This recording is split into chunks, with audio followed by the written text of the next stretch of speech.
کراچی کے عوام بلدیاتی مسائل کے گرداب میں بارش، کچرے کے ڈھیر اور ٹوٹی سڑکوں نے روشنیوں کے شہر کو اندھیروں میں دھکیل دیا۔ کراچی، جو ملک کا سب سے بڑا شہر اور معاشی ہب ہے، برسوں سے سنگین بلدیاتی مسائل کا شکار ہے۔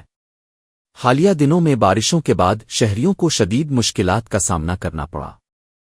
ناقص نکاسی آب کے نظام کی وجہ سے شاہران فیصل، ایم اے جینا روڈ، ناظم آباد، گلشن اقبال، لیاقت آباد، نارتھ کراچی اور ملیر کے مختلف علاقے کئی دن تک پانی میں ڈوبے رہے۔ شہریوں کا کہنا ہے کہ بارش کے پانی کی نکاسی کے لیے کوئی فوری اور مؤثر اقدام نہیں کیا گیا، جس کے نتیجے میں گاڑیاں خراب ہوئیں، کاروبار متاثر ہوا اور بیماریاں پھیلنے کا خدشہ بڑھ گیا۔ کراچی میں کچرا الفاٹینی کا نظام بھی بدترین صورتحال اختیار کر چکا ہے۔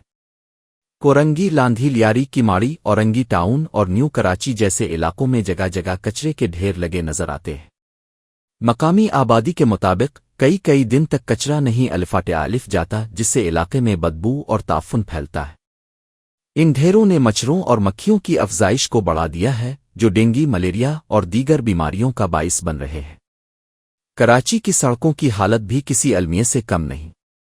صدر، گلبہار، نارتھ، ناظم آباد، ملیر، ہالٹ اور سہراب گوٹھ کے علاوہ صنعتی علاقوں کی سڑکوں پر بڑے بڑے گڑھے اور کھڈے بنے ہوئے ہیں۔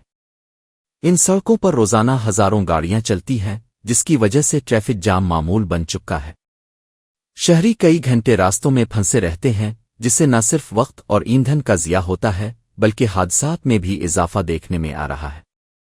شہریوں کا کہنا ہے کہ بلدیاتی ادارے اور حکومتی نمائندے صرف بیانات تک محدود ہیں اور عملی اقدامات نہ ہونے کے برابر ہیں۔